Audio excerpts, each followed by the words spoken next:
Assalamu alaikum wa rahmatullahi wa barakatuhu. Welcome everyone to our GAIS Spotlight series. We have two special guests today who will be helping us learn a little bit about some of the work they've been doing with the Cambridge Dialogues, and we'll talk about what that means for us for the GAIS retreat in Malaysia. We have a brother Dylan Chown, who is a lecturer at the University of South Australia, and Dr. Farah Ahmed, who's the founder of Shakhsiya Foundation. And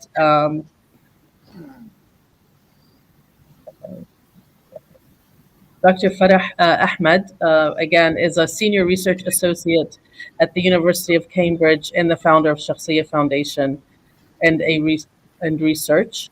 Welcome this morning or this evening, depending on where you are.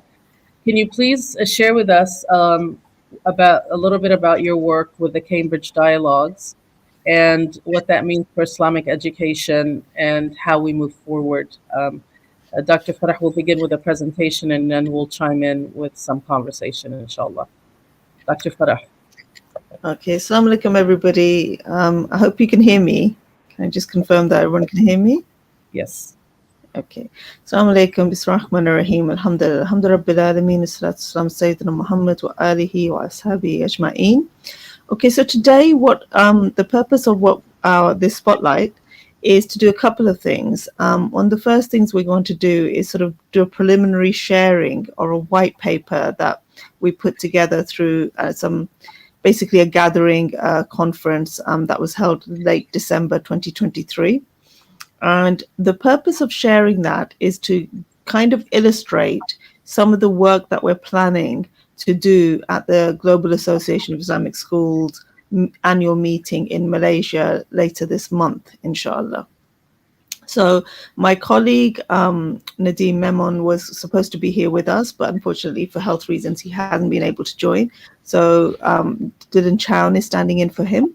And the reason for that is that they are from the Centre for Islamic Thought and Education, University of South Australia, which is a partner organization to the Cambridge Dialogues.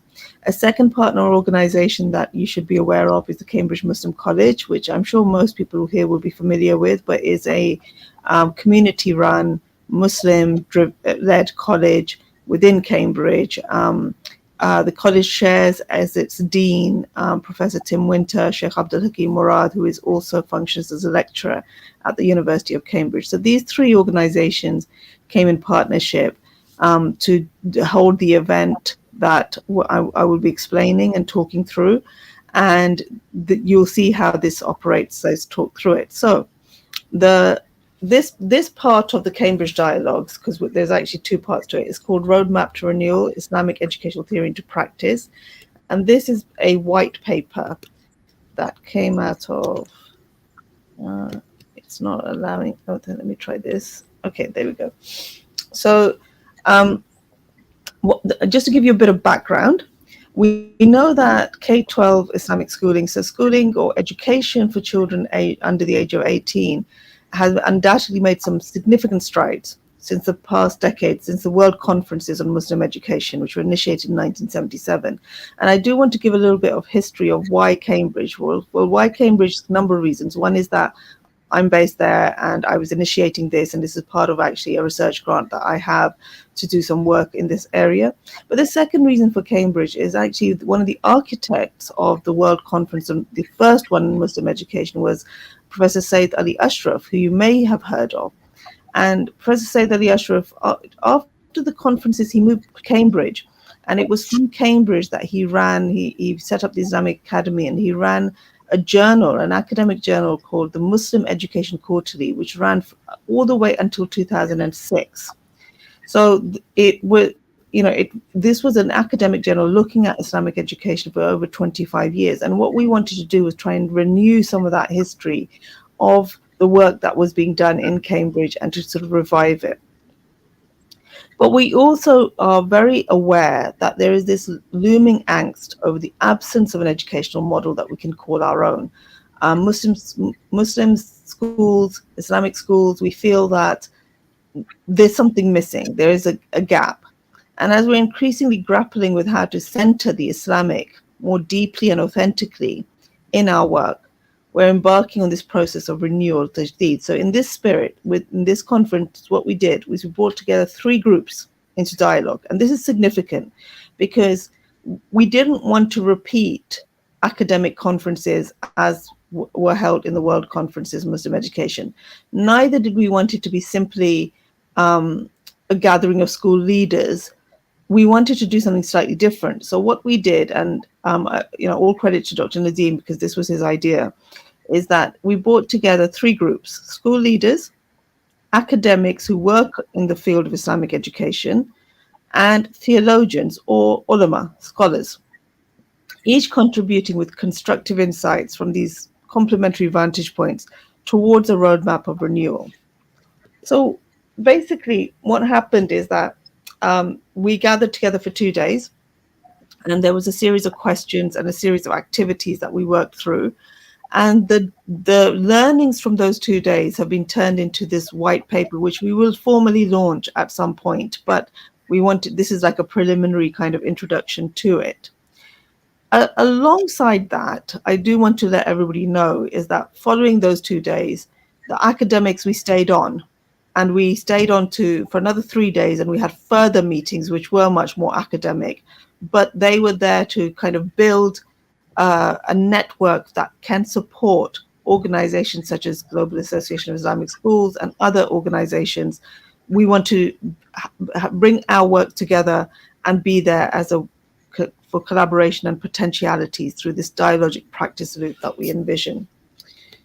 Okay, so the educators, the participant groupings, educators offering a pragmatic and deep understanding of schools, including education policy, curriculum, pedagogy, and assessment, how schools change, how you manage change in schools, how you initiate improvement, what the operations are like, needs of learners, parents, and families. These are really professional knowledge that educators, school leaders have that academics and theologians sometimes don't have. The academics see themselves as the bridge, as translating or making deep theorizations of education that we find in the literature, both in the classical scholarly literature as well as in contemporary research literature, making those traditions accessible, relevant, and practical to contemporary Muslim schools. And the theologians, scholars, they offer an understanding of the Islamic vision of truth and reality, what we're terming worldview. But this term worldview, there's a lot of debate around it, but we're using it as a shorthand for the moment. And its implications and potential for the field of Islamic schooling. So we can see that what we're trying to do here is draw on 3 bodies of knowledge and make them intersect, make them come together so that we can do something a bit more effective, because perhaps that's what's been the gap since those conferences on the World Conferences on Muslim Education. Perhaps this is a better way forward. So what did we want to try and achieve? So we wanted to do 3 things. One is provide clarity on the priorities for the field of Islamic schooling. So try and give a shared list of priorities. The second thing we wanted to do was to foster these stronger collaborations between these 3 groupings. And the third thing was to really substantiate where people might want to fund work that needs to be done to try and address this, this elephant in the room that we have in Islamic schools, is that where is the Islamic in our Islamic schools, and how can we make our schools draw upon an Islamic philosophy of education? I'm going to run through the key takeaways. Now, these are in the paper given in much more depth, but these are, I think, a good way of sort of giving you a flavor of the discussion that happened in those 2 days. So the first thing is that it was really important. 2 things came out. One is that people in the room, and they were purposely selected, many of them had overlap. So they had been school leaders or educators, and they had studied Islamic studies or had traditional learning. And there's a number of people there who also had academic training. So some people had all 3, and some people had 2. So it wasn't the case that people were speaking just from one vantage point. However, what also became apparent is that we were using the same words, but in different ways. And so we don't necessarily yet across these groups have a shared language. And often we assume we know what somebody means when they're speaking, but they may mean something else. So that's something that needs to be addressed. The second takeaway that came out is that there's many curriculum initiatives that are blossoming. They're beginning to take bear some fruit, but we still need fully Islamically grounded models that we haven't yet cracked the complete nut, if you like, of having a fully Islamically grounded curriculum model. Academics need to, the third thing would be that academics need to make the benefits of research for schools much more explicit. That schools don't fully yet understand what it is that the academics are doing and why it's useful to schools. So that's something that, perhaps like events like this might help us work through. A fourth key takeaway was that actually reading through educational orientations fosters a stronger coherence in Islamic schools. So what we mean by that is when schools, teachers and educators and school leaders understand that there are orientations within education, and Islam offers multiple orientations actually, but very different orientations to contemporary educational thought, then that enables us to form a coherence. Another key takeaway is that there's undervaluing of Islamic studies teachers and scholars, and that this needs to be contested, that often the teachers who have that knowledge within schools are not given the capacity to use that knowledge to influence practice. We felt that fostering an Islamic personhood, and this term personhood as opposed to identity, which I can talk about a little bit in the Q&A if necessary, is a collective responsibility. We need to get our education model right. That this whole idea of cognitive dissonance in Islamic schools is a real problem, that we are still operating in two modes. We're constantly doing this double consciousness or cognitive dissonance. We're like thinking with our educational heads, and then we're thinking with our Islamic heads, but we're not thinking with Islamic educational heads. But getting this model right needs to begin with getting the purpose of education right. Another key takeaway was that we all felt that we cannot forget the needs of Muslim students in public schools that are not Islamic schools.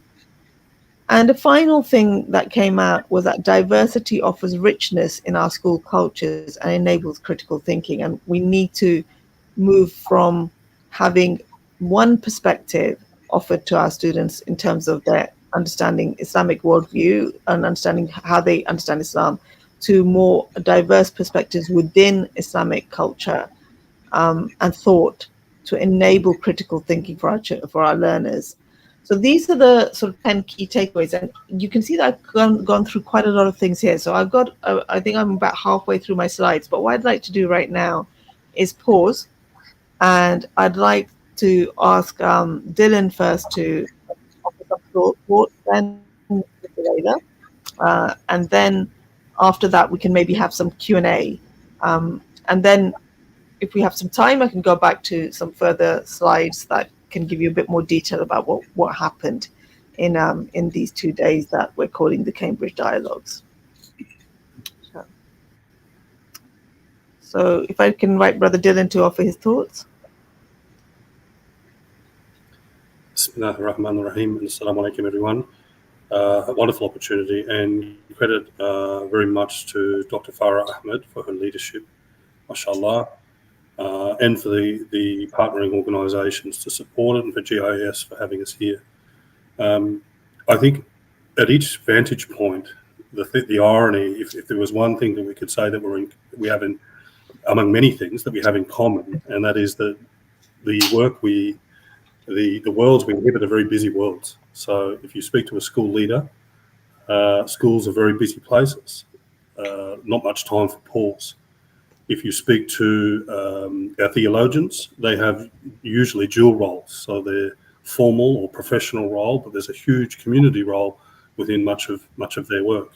And then all of us here, Dr. Farah, we can speak as academics that our role's also very busy. So one of the really powerful things about the Cambridge Dialogues is that just like in school land, where school leaders and educators find it really challenging to actually pause the core business, so to speak, which is a poor term for education, the purpose of education, us coming together, having pause and having extended dialogue and appreciating each other's vantage points was definitely a feature of this gathering. And so much came from this, as we'll hear more from Dr. Farah. So I think that's something, perhaps it's a continual lesson. I know that there's a gathering, of course, with GAIS in Malaysia, and these gatherings are really purposeful to take pause and to carve out time for us to be dialoguing together, putting hearts and minds together. Okay, Jazakallah khair. Dr. Layla, would you like to share any initial thoughts that you might have on what I've said so far? Yeah. Jazakumullah khair. That was, there's a lot to take in, mashallah. And I think it's brilliant to put the three groups together and maybe even at some point expand that group of perspectives and people that are deeply involved in Islamic education. I have a question, I guess. Did you find urgency in one or more of those 10 that you takeaways that you think should be, taking the priority as you move forward, or did they all kind of have to happen at the same time? Yeah, I mean, this is really interesting. One of the things this is the key takeaways, but so with the ulama, the theologians, there was a lot of focus on number 8 there, which is getting the model right, and that beginning with the purpose of education, getting that right, and that was their kind of focus. Whereas the school leaders, there was much more about curriculum and models and practical solutions that can be done, and a lot of trying to explain the restrictions that are there through regulations and through the kind of accountability models that exist in schooling. And the academics were kind of really trying to make the argument about research. So there was very much a case of so with all of these, one or two groups would have been more focused on some than others. So each person from their own perspective, obviously, finding the need for priorities.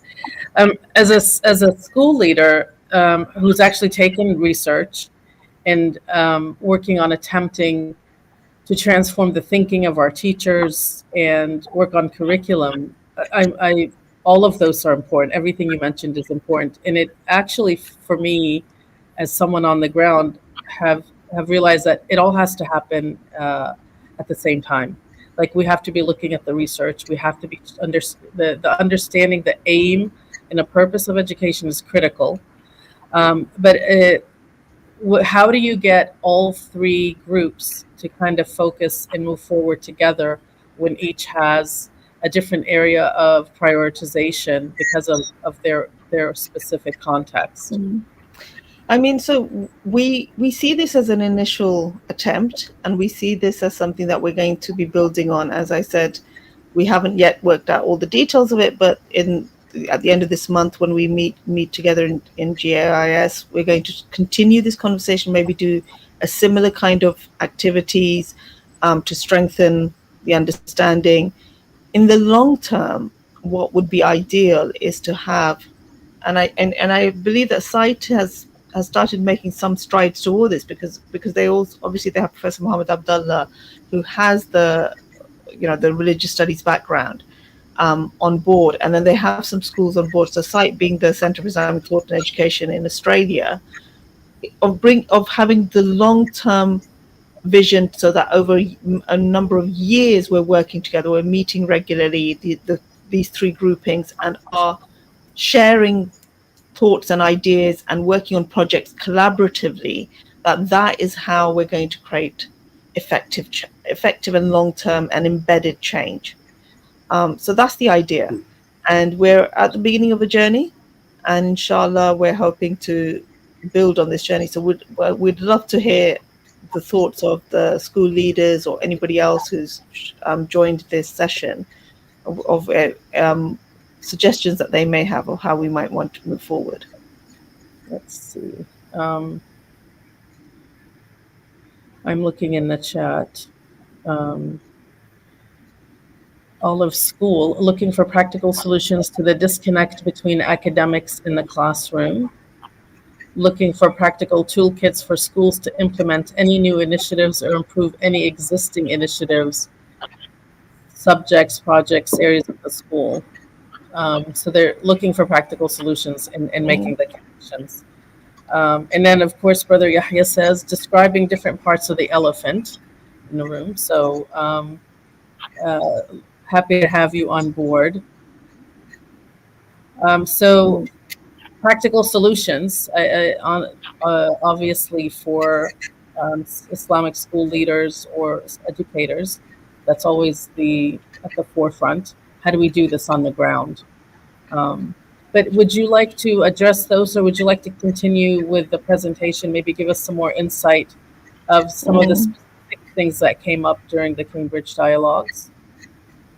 Yeah, I think I can actually address that partly by continuing. So I might just do a couple more slides and to get us sort of going on that discussion.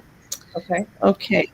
So Bismillah. So the thing is that this really is the other thing that came out is forward planning. Is what are we going to do next? What are the two kind of key priorities or areas that we need to focus on? And we came up with these two. The first one is to unlearn conventional teacher education and move towards Islamically grounded teacher development. So I'm going to talk about that, and I'll come to the second one after. So what we mean by unlearning conventional teacher education is that teacher education needs to sow the seeds of Iman within the teacher before it's then sowed within the learner. And we need to develop educators to be murabbi, nurturers of souls. Obviously, we have muallim, muaddib, and so on as well. But these kinds of conceptualizations of what an educator needs to be at the forefront. And Muslim academics can help educators unlearn or at minimum challenge what they have learned in their teacher education program. So one of the things that we're talking about is that formal teacher education is secular and is coming from a secular worldview. So for us to support educators to enact that kind of change, we need to support educators to unlearn the secular part of their teacher education. And this actually answers the question about practical toolkits and so on. Now, and the way it answers that question is actually if you hand the best crafted toolkit or set of curriculum materials to a school or to teachers, unless they've gone through this process of unlearning and relearning, they will not know what to do with it. They will at best use it in a superficial way and think that they've made a change. And there will be some change and there will be something positive that comes out of it. I'm not saying that it will be total waste of time, but it won't be significant enough for them to value what they've done. This is what we've seen in the past. The only way to create significant change is that alongside the toolkits, is to actually work with the educators to develop their thinking so that they can develop their own toolkits. That is the best, most sort of deeper way to create change. And that kind of change then is long lasting and is meaningful and will actually achieve the goals that we have. So educators need professional dialogue on what education means philosophically. By philosophically, we mean theologically, right? We mean Islamically, spiritually, conceptually. So in an age of test-based schooling, which is really the antithesis of how Islam understands education, how can we rehumanize? How can we put the human person, the Muslim learner, back at the core of what education is for? But also, what is the reality that we live in, that this learner has to live in, that this Muslim that we're building, they have to live in this current reality, which is then continuously changing. And how can we not future proof, but how can we educate to that human being into a Muslim who is able to live within that reality? Now, we all know that this is what we need to do, but the hows and the whys is where the deeper thinking needs to happen. The second point about that is, so therefore, if we want transformative teacher development, our programs need to focus on awareness of the sociological context. We need to understand. I mean, I've been doing a visit of Australia, I went to Singapore, and I'm going to be in Malaysia soon. I went to the US and Canada earlier this year. All these regions are very, very different. They've got very different contexts.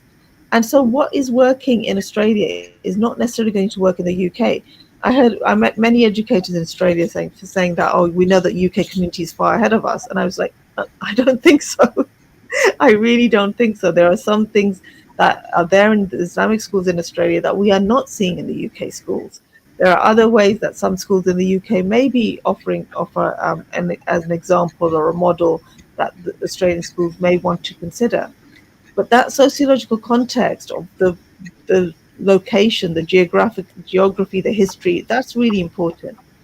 Soul raising, the fact that the spiritual dimension of the human being is really got to be a focus. Character building, which is not the same as soul raising, which is a wraparound of the soul. It's like the virtues and the character that wraps around that soul. That needs to be a focus. And then holistic ways of education, where we move away from compartmentalizing, need to be developed. So as a way forward, what we are seeing a priority needs to be is in-house professional development opportunities, where schools are doing this work within their school. And that could be something as simple as doing some curriculum development, because this can be teacher education, because educators are being given opportunities to be reflexive and creative in aligning the school's broader aspirations to what students actually need as Muslims, spiritually, ethically, and intellectually. So this is one core area that we feel that we can work collaboratively together. We can have the scholars on board, the theologians, we can have the academics on board. Through teacher professional development, we can begin to enact some of this change, bit by bit, case study by case study, school by school, inshallah. I'm going to stop there again, because I know I've said a lot. So again, any comments from like a panel or the audience, inshallah. I have a simple question. So teachers in schools don't have a lot of leverage in how curriculum is designed and how priorities are perceived in the school. What do we do about Islamic school leaders and their perspective and their understanding of the true purpose and aim of education and the need to transform from the traditional worldview to an Islamic worldview? I feel you're absolutely right, which is why the focus during the Cambridge Dialogues was we invited school leaders, because the change starts there. But to add to your concern, school leaders are often limited by the board or the governors or the trustees or the owners of the school. So we have to bring them on board as well. And this is why it's so challenging, because there are so many pieces to this jigsaw puzzle that have to together. But we can only make a start. And often when we, make the right niyyah and say Bismillah, then Allah opens those doors. I don't know if Brother Dylan could maybe comment on this as well. It's an excellent question. Excellent question. And only continuing what Dr. Farah has already said, we can see from research across schooling, so not only Islamic schooling, that fundamentally top-down approaches don't work and haven't worked and are not likely to work. So we know that. There's enough research to suggest that. So if we think that we're going to develop, essentially performativity or accountability type organisations or layers above the field and impose a top-down approach to tajdeed or renewal or school change, as Dr. Farah has mentioned. Fundamentally, that hasn't worked and it won't work likely. What we're suggesting here, and that's in Dr. Farah's words, there were, it's multiple, it's a multiplicity of things going on concurrently, as you've also said, Dr. Layla. And for us, a big part of the teacher education approach is essentially a complementary approach. So it's a bottom-up approach. If we consider how many I can take the Australian context and see that almost 70 plus Islamic schools, some of the fastest growing schools in the independent school sector of Australia, with a trajectory over the next 30 to 50 years to more than double in size. The growth trajectory of Islamic schooling globally is significant, and we're important to us. But I think we also need to appreciate Islamic schooling increasingly is important to broader schooling, and this is sort of part of that confidence, I think, that some of the scholars of the 1977 and that era were encouraging and bringing us to. Now, with teacher education, investing in our teachers, as has been suggested, there are thousands. There's 70 schools in Australia, 100, 150 educated teams across each school. How many thousands of teachers? So an investment in teacher education, and that's one context. Think of this globally. An investment in teacher education allows a bottom-up approach to complement the top-down leadership approach, policy approach. One on its own is not likely to work. And of course, our educators that are entering the field today and potentially being trained, as Dr. Farah alluded to, there is an unlearning.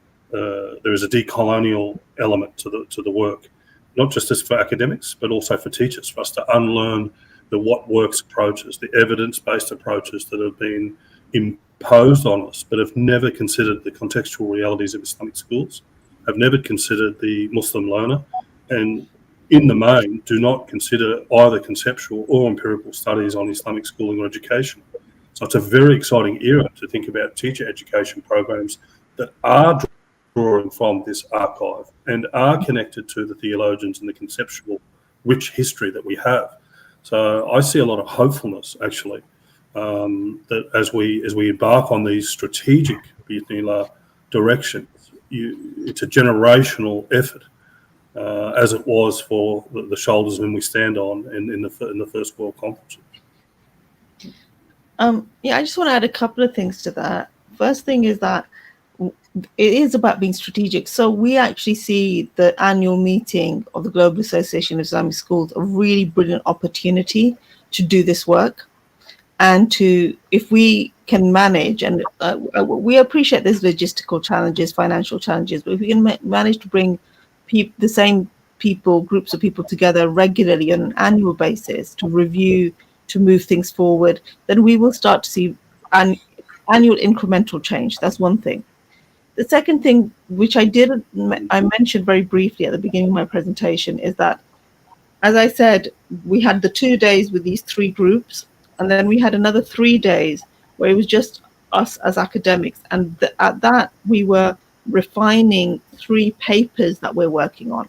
And I want to just share with you a very basic idea of these 3 papers to try and help the audience understand what we're trying to offer schools to support schools. So the first paper looks at, I think it's 7 or 8 different education models that are seeking to do this kind of work. So it's often very small schools like Shakhsiya or other schools similar to that. We've sort of tried to look at what the similarities are between these models, how they're operating, and then where the differences are, just to try and analyze that. So that's one paper that we're close to submitting. That's actually the one that's taking us the longest to work on. The second paper, which is should be published soon, and we will hold events around this, looks at 7 or 8 again concepts of education in the Islamic tradition. So we've got the Tarbiyat Talim Ta'deeb, but we'll be also looking at Tahqiq and Ta'aruf and so on. And we're just giving a very brief outline of the philosophical thinking behind these concepts and how we might translate those concepts into practice.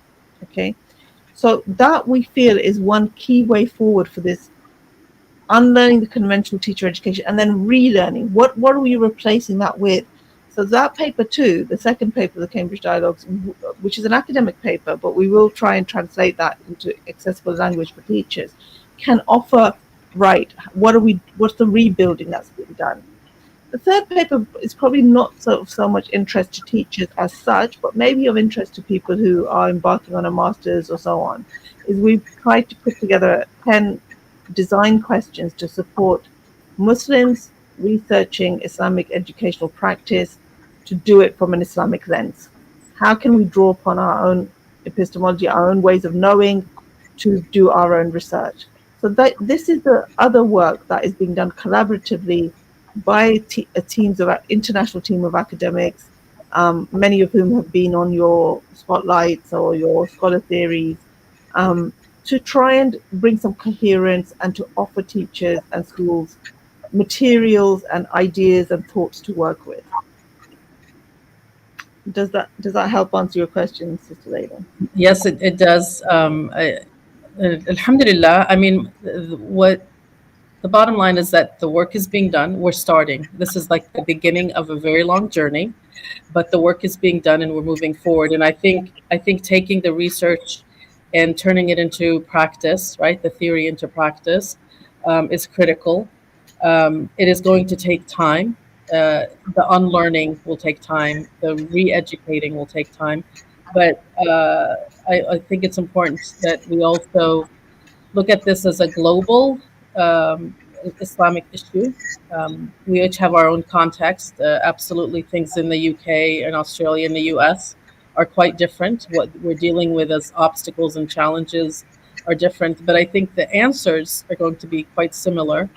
And beginning on a global stage, because what we're dealing with in the context of schools, especially when it comes to curricular design, some regions in the world will have more challenges than others. Some may have more autonomy and can design their curriculum. Some are held by their states or their governments and have to align to those restrictions. So coming up with the models is critical. I thank you for sharing the 3 papers, and you said the first 2 are almost, or there are 2 that are almost going to be released, and then the third is. Yeah, the thing with academic publishing is it works at a really slow pace. So paper 2 is, we've had an email to say it will be published. Paper 3 is still being reviewed, and paper 1 is yet to be submitted, to be honest, because we have our own internal review processes and so on that we're working on together, inshallah. But we will share them as and when they're ready, inshallah. Yeah. But we have your wisdom in the meantime. You can share your learnings with us, inshallah. I appreciate your response to that very difficult question. And the reminder that the research shows that the top down doesn't always work or does not work. And so beginning with the masses, and it is the teacher that has the impact on the students. Research also shows that the most impact comes from the teacher. So that focus is critical. Would you like to continue with? Go ahead, Brother Dylan. Sorry. No, I just wanted to stress that we still need the top, of course, to work together. But the top on its own is not likely to work. So we need both, inshallah. We'll tackle both ends, inshallah, so that the transformation really takes form. Dr. Farah, would you like to continue with the presentation? Yeah, I'm happy to do that. There's no other questions. Okay. So the second focus, as I said, the first focus is unlearning and relearning teacher education, transformative teacher education. The second focus is a real collaborative partnership between educators, academics, and theologians. And the biggest challenge expressed is finding suitable models that work and work in different contexts. And so this is what we acknowledge here is it's going to take time and a fair amount of thinking. And there's 3 concrete suggestions that we came up with to try and have this, to begin this work, and for it to be actually, for there to be actual outcomes. So first of all, to understand the intellectual and professional assets we bring to the table, that all educators are not the same. Some are educated theologians, others are educated academics, and the same goes around the group. So to collaborate well, we need to really get to know each other and understand the learning assets, because some people in that room had known each other for some time, but didn't actually know the skill set that people were bringing. So we think we know each other, but perhaps, it might even be a good idea to do like a set of CVs and look at what people's, what they've studied and where they've studied and what they've done with that study and so on. So that really, the amount of knowledge and experience that is there within the sector, the sectors within this field, is immense, and we shouldn't underestimate that. And that's really important to harness, right? So that's the first thing. The second thing is to allocate time for professional dialogue. So as I said, we have to have regular time slotted in, whether it's an annual couple of days at a conference, whether it's a termly thing, whether it's things like GAIS.Spotlight, where we actually do, all right, we're not just going to be maybe picking on one topic and then a different topic, but we're going to build on the previous event. So each event builds on what came before, so that the dialogue continues, so that we can keep taking things forward and not just starting from scratch again. And the third thing is for schools to commit to being knowledge producing sites. The schools need to understand that, yes, their main job is to educate these kids, but if we're going to role model what that looks like, if we're going to create that change, it's within the schools that change needs to happen. And as they produce that change, they need to share it. So really, it's not shifting the burden onto schools or anything like that, but it's really understanding that schools' frustration that academics don't understand their situation, well, then they need to be working with the academics to create the models for change, to create the toolkits, to create the teacher professional development programs, and that is then going to be that knowledge production happening within schools, from schools, and that this kind of solid partnerships is how that change will happen. So I'm kind of reiterating what we've already said, where we've set this out as these are the things that we know are priorities, and this is how we're going to work and what we're going to be working on. So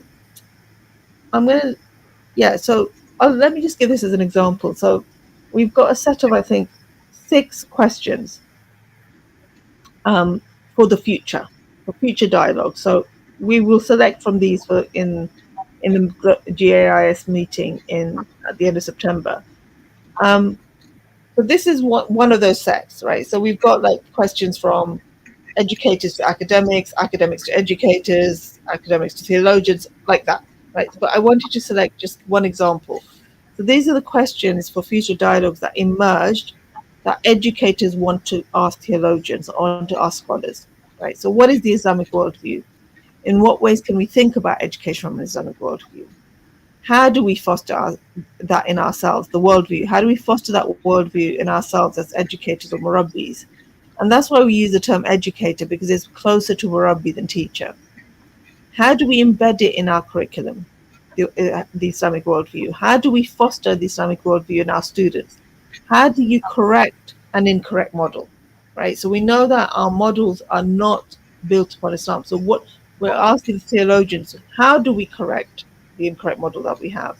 And what does the Islamic worldview mean for our diverse Islamic schools and a diverse Muslim perspective? So these are some of the things that we will raise as dialogues.